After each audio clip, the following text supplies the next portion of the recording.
Well, I'm really glad to have you, Dr. Morse. I know that you were one of the first or the first to write a paper on children's NDEs. That was really amazing. Can you talk about that?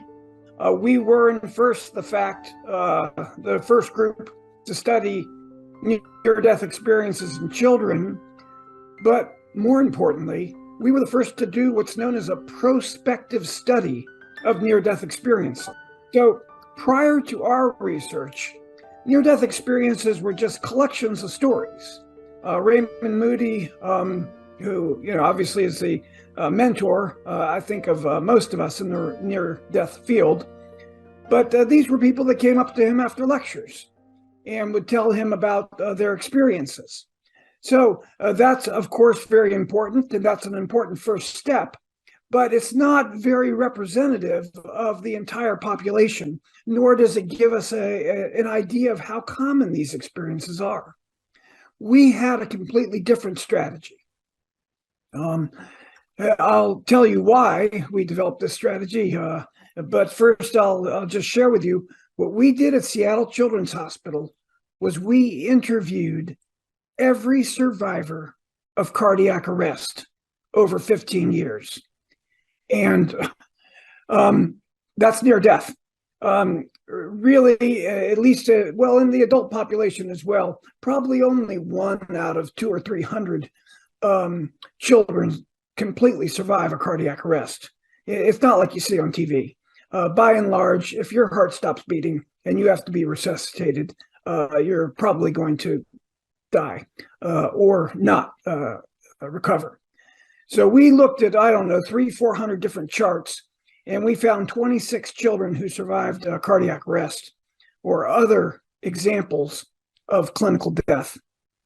And to our great surprise, we discovered that 22 of them had some kind of awareness or experience that they referred to the period of time that they were dying. So there can be no doubt that near-death experiences are, in fact, the dying experience. We're going to all have this experience when we die.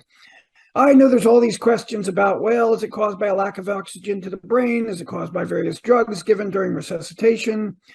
Is it neurochemicals going crazy, causing hallucinations, in the clinically dead brain? We studied that as well. We looked at hundreds of control patients who also had a lack of oxygen to their brain, who also had deranged neurochemicals because they were close to death, but not actually clinically dead. And, there's expectations of the fear death experience, they call it. These children were also in a very scary intensive care unit environment. And yet none of them had a near-death experience. All of them followed the traditional mainstream understanding of consciousness, which is they didn't remember anything about being in the hospital. They didn't remember anything about being ill. The severe trauma wiped out their short-term memory. The same thing happened to the children who were near death, except right in the middle of this long period of not remembering anything, suddenly they'll say things like, yeah, I do remember something. When the nurses were calling for that crash cart thing, and I saw you sticking a needle in me, I suddenly saw my grandmother. And I was so shocked to see her because she had passed. And then she says, this is a little girl who almost died of infectious mononucleosis. And we had to stick a needle in her heart to resuscitate her. And she saw that as part of her experience. And then she says to me, and then I was back. And I said to her, what do you mean by you were back? And she clenches her fist and she goes, that's what I'm trying to figure out. So these aren't even stories that they're telling. I really get the idea from, people that are understandably skeptical of near-death experiences, that these are just some sort of confabulations or stories that people are telling to somehow get attention or explain, to their own mind what happened when they died. No, the children describe these fragmentary experiences that they themselves don't understand. And by and large, most of these children hadn't even told their parents about the experience. So our research design was, we first identified survivors of cardiac arrest. Then, after getting permission from, the Human Subject Review Board and such as that, we called up their parents and we said, we'd like to interview your child about what it was like to be in an intensive care unit. That's how we explained our study. We didn't even say, something as leading as, oh, we'd like to know, what does she remember about nearly dying? We just said, we'd like to hear, what does she remember about being in the intensive care unit? And we were shocked at what we heard. I told you about our study. That's a gold standard prospective study of survivors of cardiac arrest, published in the American Medical Association's pediatric journals. And it was then followed up by Pim van Lommel, a Dutch cardiologist, and he did a similar study in adults, much larger, involving 8 different hospitals. And he published his findings in The Lancet, which is arguably the world's most prestigious medical journal. So I really think that the debate over whether near-death experiences are real is over. Here, I got to show you my pictures, man. Okay. So who drew this? This is a girl named Jamie Untonen, and she got a fulminant bacterial meningitis, which at the time that she presented had, I don't know, a 95% mortality rate. Very rare at that time to survive the type of meningitis that she had. And so right here, can you see my little pointer? Yes, I can see it. So this is my partner, David Christopher. And you can see he's got his hands in the perfect American Heart Association bent position as he's pushing on her chest. She has the team leader at the top of the bed. See that hat? She says to me, that the woman was wearing a hat. That's actually correct. The team leader of our resuscitations always wore a hat so that they could be clearly identified in the hubbub of resuscitation. She has all these little details of her own resuscitation correct, including the sort of partially flexed position of his arms as he's pressing on her chest, including that he was blonde. She's got his golden hair. Then she's floating out of her body, and over here is a rainbow. And she said that this was a light that told her who she was and where she was to go. And then she said she was talking to Jesus, and he's sitting on a log. That's why I love children's near-death experiences, because there's so many odd aspects to them that you can't you can't understand where they come from. And if you ask them about them, they just say, well, he was just sitting there. I don't know why he was on a log. And she said that Jesus told her it was not her time to die. And he told her that her mother would have a son who had a heart defect, and that she had to go back to help her mother with her, her new brother to be. And in fact, that is correct. That, this was unknown to the family at the time. However, the mother did get pregnant and had a son with a heart defect. And then there's angels. And then this is a door. So people who believe in reincarnation, etc. She told me, and again, I love children. This is what tells you that these are not stories, as you think of an invented story, because they just have these little fragments. I said, so what is that door for? And she said, I don't know. She said, I just saw a door. So, if it was an adult or if it was someone who was trying to make up a story, then they would invent, what the door was for or this, that, or the other. But children just tell these very pure, innocent experiences. Quite interesting. Now, remember again, AJ, these were children who had never discussed their experience. Their parents, by and large, were unaware that they had an experience. We called up their parents and said, we're doing this psychological study of survivors of cardiac arrest, we'd like to know what your child remembered about being in the hospital. That's all we said. And so this girl here, she's a young girl. She had a cardiac arrest after presenting with diabetic ketoacidosis with a blood sugar of about 4,000, which is associated by and large with demise. So she said to us that these three people here, she said that they were doctors who came to her bedside. And again, she said, we say to her, so what do you remember about being in the hospital? I don't remember anything. What do you remember about, after, so she doesn't remember coming to the hospital. She doesn't remember being in the hospital. She doesn't remember really anything until she was discharged and she was at home again. But in the middle of it, she said, but there was that time when I saw that crash cart thing. And she said that these three doctors came to her and they were 14 feet tall and they had light bulbs in their body. Wow. Yeah. And she said they told her to press a button on the cart. And if she pressed the green button, she could go with them. If she pressed the red button, she could go back to her family. Wow, more or less like the blue and the red pill on Matrix.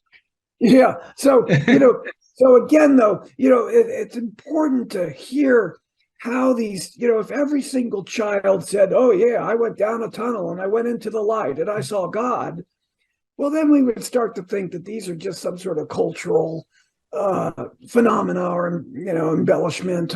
They're just saying what they expect to see. But it's the idiosyncratic aspect of these experiences, which tells us that they're real experiences. Here, I'll show you another one. This is there's another example of this is a young man. His family was driving home from a ski trip, and their car flipped over a guardrailed edge. It was heavy snow in the mountains in the Seattle area, and plunged into a river. And he was underwater for about 45 minutes. A adage of the critical care medicine that we go by is you're not dead until you're warm and dead. And he's a nice example of that. He made a full recovery. And he tells us, he said that he was in a huge noodle. And he went down this noodle. And he went to an animal heaven where there was a bee. And this bee came to him and gave him bread. And then he went to the human heaven. And then he looks at me and he kind of pauses and he goes, it can't have been a noodle because noodles don't have rainbows in them. So, again, the idiosyncratic, the oddness to the story, to me, is what makes it very authentic. They never try to explain anything. You say, so what did that mean? I don't know. I don't know. Just this bee was there. I'm going to show you another one that I think is really an important experience. So this is a young boy, also survived cardiac arrest. And he said that hands reached into his body and pulled him out and plunged him into darkness. So these are the hands up in the top left here. Yeah, you can sort of barely see them. There you can see the hands. Did he draw this? They plunge him into darkness. Yes, he drew that, oddly enough. So a lot of people that adults tell me, well, I had a near-death experience and I don't remember anything. I just was in darkness. Or interestingly enough, some people say, well, I must have been in hell because I had my near-death experience and it was all dark. So that, so then they themselves, embellish it by thinking, well, they must have been in hell or something like that. But no, that's just a stage of the near-death experience. Yes. When you die, we're conscious and awake and aware, but we lose all of our bodily sensory input. So of course it's all dark. Yes. That this reality that we create with our brain is gone. We were the first group to study near-death experiences in children at Seattle Children's Hospital. We interviewed every survivor of cardiac arrest over 15 years. And that's near death. So I would like to ask you certain questions based on something that I've been thinking about for years. Why do people who have NDEs, as well as mystical experiences, as well as dreams, as well as hallucinations, why do they always see a different version of the spiritual world? For example, some people see Jesus, some people see Buddha, some people see Muhammad. Some people who see Jesus see a blonde Jesus, others see a Jesus with black hair. Some see Jesus with sort of dark skin, others see Jesus with white skin. So it seems like being in this three-dimensional world, we are forced to translate or to interpret this, what we are experiencing, unconsciously. So they're perceiving something, and then each person is struggling to understand it and to describe it in the terms that they can understand. One young man that we interviewed, these stories are so, he was digging a hole on the beach, just as my kids have done, just as I did when I was a kid. And he dug it, and it's so big, and he jumped in it, and the walls collapsed, and he was almost suffocated and had a cardiac arrest. And he told me that he sort of floated out of his body, but he was tethered to his body as well. So that when they put him in the ambulance, he sort of perceived himself as following, sort of above the ambulance, but being sort of tethered to his body. Like, it reminded me back in the old days when they used to talk about the golden cord that connected the soul to the body.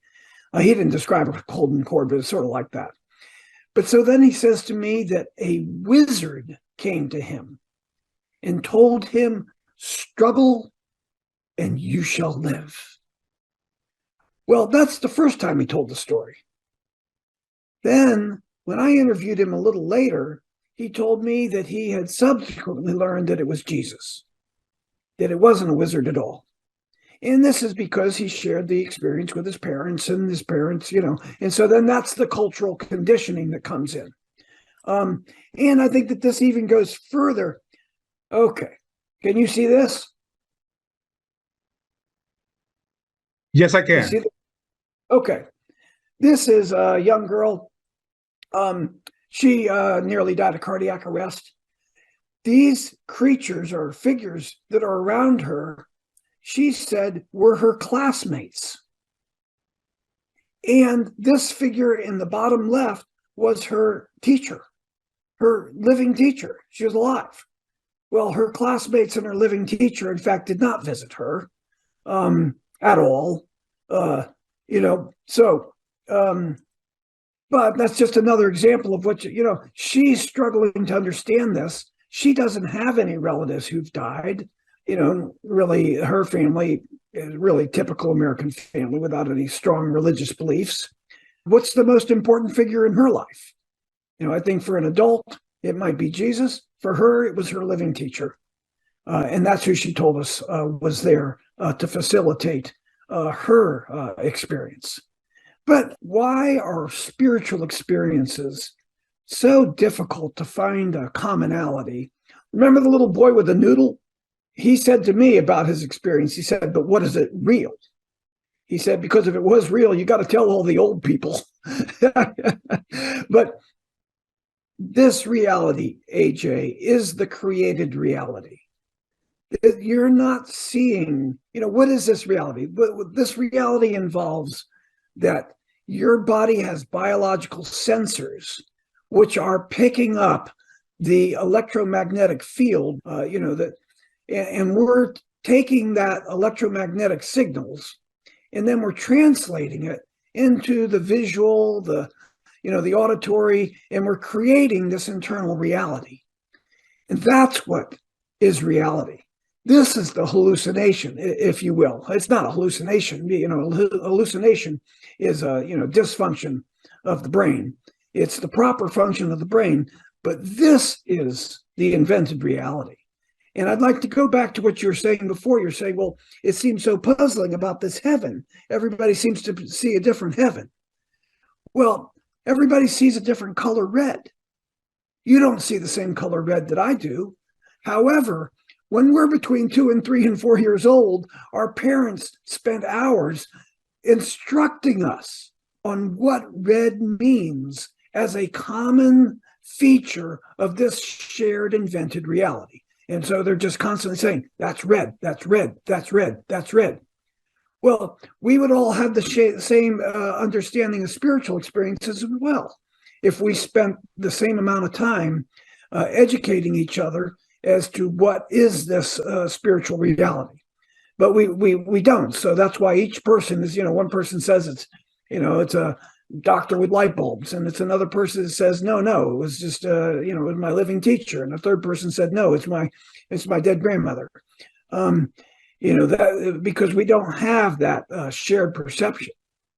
But we don't go anywhere when we die. Our brain dies, and then we return to oneness.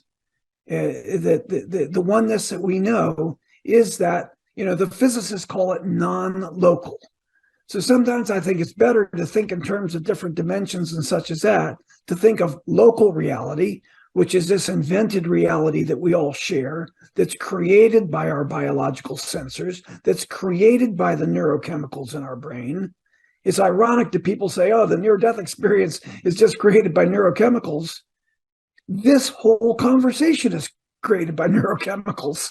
Everything that we perceive is created by neurochemicals. I don't think that that's the standard of what is real or not. This invented, this is the local reality. And then there's non-local reality. It's a place where time and space doesn't exist. And, time and space are inventions of our biological brain. How else could we have these kinds of conversations? How else could we learn our lessons of love, AJ, unless we had time and space? But we know from the children have near-death experiences who've seen this non-local reality, they tell us. I say, well, how long did your experience take? The child said, well, it could have been a second, or it could have been my lifetime, meaning that time didn't exist in that arena, that domain that they're in. And yet we know it's real. As a child told me, it's realer than real. So this is the invented reality. I think that a child told it to me best. She described this after she died. This is Katie. Her real name's Crystal Merslock. She said, after she died, I wasn't dead. I wasn't dead at all. Some part of me was still alive. So that's what happens. Our brain dies. And so that, of course, this shared reality disappears. And of course, it's disorienting and strange because we're still conscious. And we're in an all-informational domain. Suppose this universe consists of information. Suppose it's an all-informational domain. And there's reason to believe this, because we know, for example, there's definitely a mathematical basis to the universe. We know that everything in the natural world has mathematical underpinnings. Mathematicians, now can even have mathematical formulas which demonstrate the way trees grow, the way plants, put out leaves and such. If there's a mathematical basis for reality, whatever this consciousness, this oneness you're talking about, there's no reason it wouldn't have patterns. It's no reason it wouldn't contain information. And we as human beings are just information. That's all we are. We're our memories, we're, our perceptions, and that's eternal. It doesn't surprise me that mediums can get in touch with someone who is, no longer biologically exists. The information still exists. Why wouldn't it? Where would it go? I mean, it's eternal, and of course it would continue to exist. There's plenty of reason to believe this, AJ. I don't find any of this scientific heresy. Okay. We know, for example, we just have to broaden our understanding of knowledge. None of the scientists I know disbelieve this kind of stuff. And the science of the 21st century is that 3/4 of reality we can't perceive. Yes. And yet it's still made of the same stuff that this reality is made of. It's still made of subatomic particles. The subatomic particles have different spins, to be sure, but they're still within the family of, quarks and muons and, all the different types of subatomic particles. I mean, we can only perceive a small fraction of all the different wavelengths of light there are. But we can't perceive 3/4 of the matter that scientists tell us exists. So that's a lot of space for people to continue to exist after they die in this reality. That's a lot of space for angels to exist. That's, so-called disincarnates. Maybe they're not disincarnates at all. What we call matter is actually energy, the thicker clumps of energy than we perceive as matter. When we look at these subatomic particles, the particles themselves then become better understood as waveforms, as energy. But even more mysterious, they no longer cease to exist. They become probabilities. They become mathematical concepts. So at the very deepest level of what we call matter is really just probabilities, and probabilities that only become fixed when we actually perceive them, that everything isn't real until we perceive it. Well, I'm going to tell you some interesting cases. I had a patient, and the doctors at the University of Washington had done ultrasounds of this mother, of her baby in utero, and determined that it had no brain. And this was by the latest state-of-the-art ultrasounds. That they did not make a mistake. And yet these parents refused to believe it. And every time I saw them in the office, they were like, what do doctors know? Can you believe we went up to the University of Washington? They told us some BS that our baby didn't have a brain. We don't believe that. We don't believe that for a minute. And sure enough, when that baby was born, it had a brain. Now, is that a real life example of that they simply refuse to believe the one perception of reality, and that when they actually experienced for themselves, we know that, for example, scientists do something called a double slit experiment, which predicts the movement of subatomic particles through space. And we know that it's the perception of the observer that changes the results of the experiment. Yes. Is this just some sort of, that's on the, the subatomic level, but could that same thing be true in this shared reality? That, and that's not the only case that I've seen like that. And they always have the characteristics in which people just simply refuse to believe what other people believe. And then when they observe it for themselves, they observe it as they themselves determine it to be. I can think of, half a dozen such cases, and every physician has seen such cases. We just don't know what to do with them. It's been great having you, Dr. Morse, and I want to have you back here soon, if I may. I'm looking forward to it. I think that we'll eventually come to new understandings of this information. The information that you have is, I think, so important to be integrated with the near-death research. We've just started to understand what this information means for humankind and how we can live our lives differently.